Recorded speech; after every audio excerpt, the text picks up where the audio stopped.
Hey, I'm Paige. Hey, I'm Ruel. We are chatting. When did we first meet? That's a good question to start. Do you remember? I believe it was at a Shed 10. Shed 10. I was about to say Shed 6. Yes. And you very kindly opened the show. It's still my favourite show I've ever done. Really? Did you know that? Yeah. I'm still a stan, but I was a major stan back then. I was so scared to meet you. That's ridiculous. Yeah. I was a massive fan of you. Talking smack. Yeah, true. Yeah, you gotta reciprocate it these days, you know? Yeah. No, I'm kidding. I actually did love a lot of your music. Did we play ping pong backstage? Bro, we did. You know how good I've gotten at that? I played in COVID, I played an hour a day. Do you have a ping pong table? No, my friend does, and he's like outside his house, so we'd both wear masks, and I'd just go over, I'd have my racket, and we'd just like play ping pong. That's cute. And I feel like I spent more time playing ping pong than music during the pandemic. I didn't do any music during Neither. It was so hard to write. Because you were kind of like pretty busy before COVID, right? I was on tour for like a whole year. February 2020, I cancelled the Asia tour because I was going to China, and that like the virus was only still in Wuhan. I think I was the first artist to cancel a tour because of COVID. I remember when you cancelled. I think I was the pioneer. I think I started the trend. I started the trend, and then everyone started doing it. For me, I needed a break, and it was like pretty incredible that I was supposed to write an album, and then I was just like, nah. Yeah. So then I ended up putting an EP out of all the music that I already had written. Was that Bright Lights, Red Eyes? Yeah. Oh my god. And what? Wait. I'm such a big fan of that. No. Wait, like visual? Ruel Vision? Oh yeah, That's so cool. That was a bit rogue. I just love the holy doodly. Holy doodly. Can you hear that? Oh yeah. What's your favourite video that you've done? I'm like becoming an interviewer now. Yeah, no, sorry, I'm gonna start asking you some questions. The Real Thing video where I'm like a robot. Oh, that's cool. What about you? What's your favourite? Of yours? No, of yours.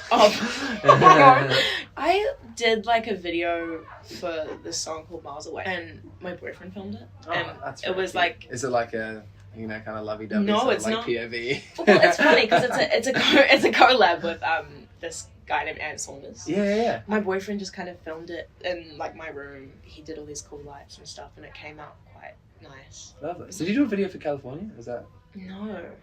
Oh. Yeah, I did. Did you? I've done 2. Like, oh. I guess they're not music videos because like my music is like my dream. I started really young, and I guess I'm still on the way up. And I'm 25, right? Mm-hmm. So it's kind of like about me documenting my journey, like since I was really young, talking to the camera, being like, yeah, I saw some of the videos. Yeah, I was like, today I did it. Kid. Yeah. I did dance, whatever it was. Or no, yeah, like that video is so cute. Oh, I love that song, by the way. It's a beautiful song. Do you like LA? No. Really? No. Not many people seem to. Yeah. Well, you said it in the lyric in the song. It's you talk about everyone says it's shitty. I get why people go there. Obviously, like when I'm there, I'm the most productive. I get the most kind of connections of people are there. Like immediately, I'm like suddenly in rooms with all these like super big dogs, and like it's like. You're not even trying, it just kind of happens. Yeah.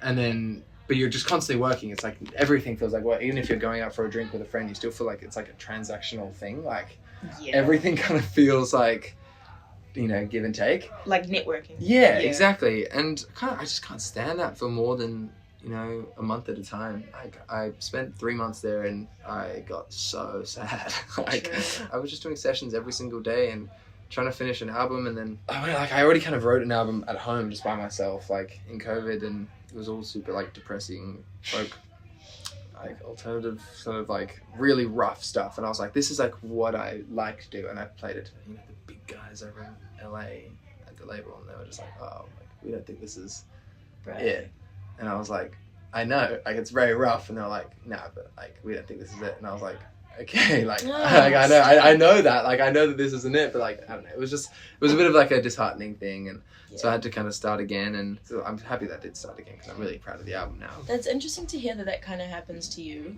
Obviously, we're in really different positions in our career, and it's kind of like for me, I have those experiences, and then you expect that you're at a place where you might be able to have more of a voice. And, that shit, I swear that never happens, because I've been feeling that like. I always feel like I want to get to that point where I have like I can do whatever I want and have full control and everything is just so easy, but like no matter how big you get, you're always at the mercy of something, I feel like, whether it is yourself or whether it's like to have everyone on board with everything you say is like hard. Yeah, especially when there's a lot of people. Right? Yeah, and there is always going to be a lot of people. You've always got to play the game, you know, like, which is an annoying thing, like, to an extent, you know.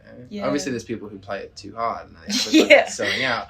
You're always going to feel like, oh, I wish I could just get to that next stage so I can do something more that I want. I feel like what you have, your career that you're having, is probably what I'm like aiming for, right? Because I feel like you're doing music full time and you're touring. You have fans that are just so like engaged. That's such a nice thing. Yeah, I'm incredibly grateful and incredibly lucky. Like I really love where I'm at, and it's weird. It's like a thing that I weirdly like wished for when at the end of 2019 it was like growing really, really fast. Like things were happening really quickly. I was going from playing like, you know, 200 cap venues to like 5,000 cap venues in like a matter of months, and it was like my whole team and the whole label was like gearing up. It's like, yeah, we're gonna go, like we're gonna play arenas next year, like it's gonna be like a whole thing. And I got really scared. I kind of wished like that I just hope I just stay here and kind of plateau. And then COVID hit and I was like, oh, it is. Like like, you know, things started to not like, you know, things really started to calm down, obviously, because I couldn't tour, I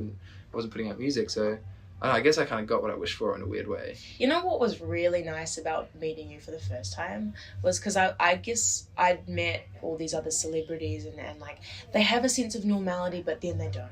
You know what I mean? Like I know exactly what you mean. There's like this aura. I feel like when I met you, I was kind of gearing up for like the whole like, oh, I might not even say hi. I've got no star power. And then you're a real loser. No, but like it felt nice because I mean I guess we kind of like went out after the show and like we talked about like you know, I remember you speaking to me about how intense things were, but like how you were enjoying it, but then how it's also quite scary, and then it felt like a real conversation.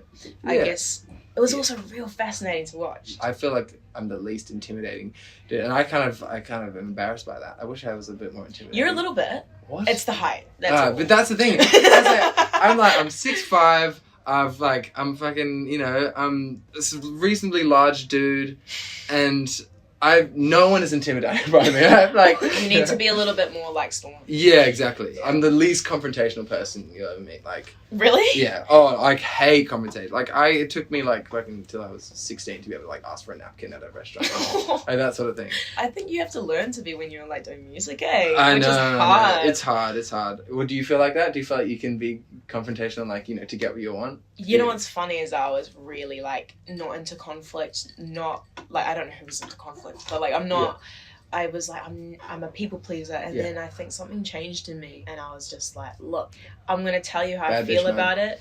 Bad bitch. I think also we like as a woman in the industry, I think sometimes you have to be. They do kind of look over you because you are like non-male. That's like that was 100% would have been a massive factor to that. Yeah, definitely to an extent. I probably need to be more confrontational to start, you know, not doing things that I really don't want to do, because a lot of the time I just kind of go with the flow as well, and thinking that's like a good thing. I'm like, yeah, I'm just an easygoing guy, I could just go with the flow, but at the same time I'm like, am I that, or am I just like too scared to say no? Yeah. Are you going with the flow right now of being here? Oh no, this is actually what I want to do. I want to sell my album. That was good validation for me. This has been Paige and Ruel, and we have been chatting. Cool. We have been Paige and Ruel.